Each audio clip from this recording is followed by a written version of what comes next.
everybody, welcome back. I'm glad you guys are staying tuned to this build.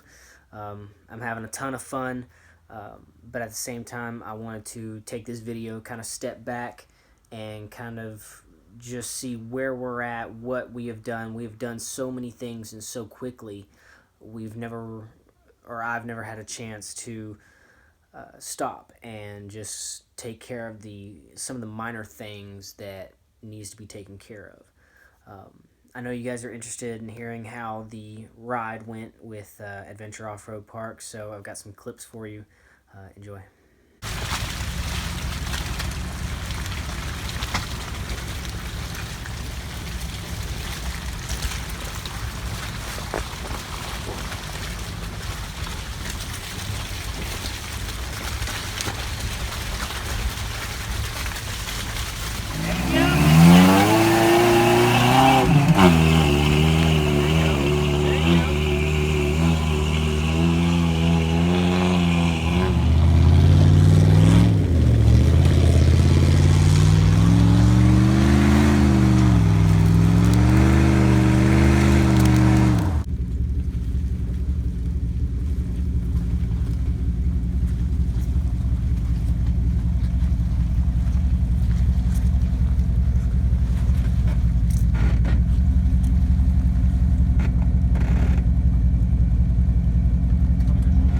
He wants to play.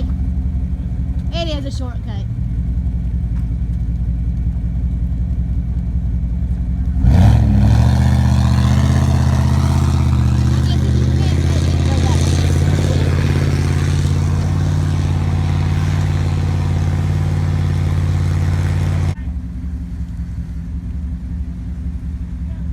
Go.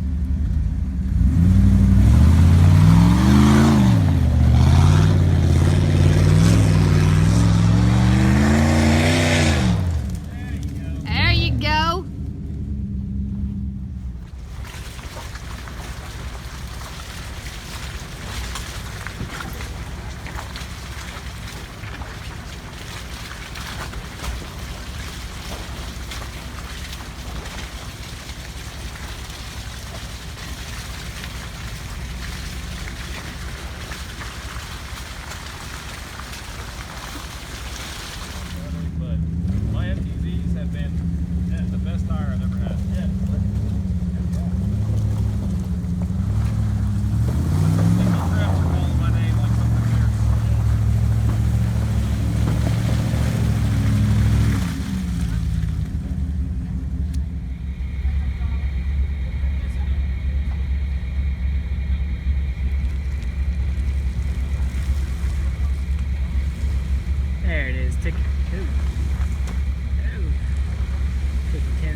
So we went out there. We had an absolute awesome time. It was wet. It was nasty. It was gross.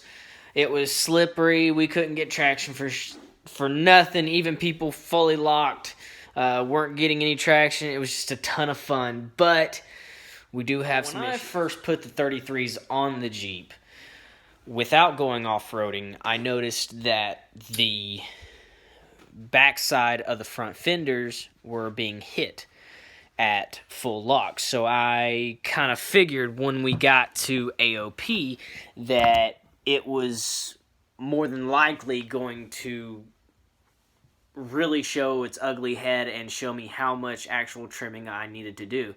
And that was kind of the point. I didn't want to do it beforehand because I really didn't know where to go with it. So AOP was the perfect place to kind of just get a little bit of rubbing going and then show me where I need to go from there. And I'll show you. Tire actually tucked in here. What I was trying to do was maybe turn it while it was tucked, and that's what caused this to come out like it is. You can see some of the rubbing right here, a little bit, some of the rubbing right here. This got rubbed a little bit, but other than that, I don't see anything. This is going to be the next issue. It is rubbing right there, and you can see that. A little bit of rubbing on the lower control arm right there. On the other side, you can see where it's rubbing in the tire when I turn. Without flexing, it's doing this. And this side, you can really see where it's rubbing pretty hard right there. And also, the edge of this bolt is being rubbed pretty bad. Nothing else. That big piece of metal didn't rub. I don't see any rubbing up there. And then, of course, the control arm a little bit right there, but nothing major. Also, we're having a little bit of issue with the steering binding, and also placement for the front sway bar disconnects. And then I'll show you. You can see the angle of that right there, and then also the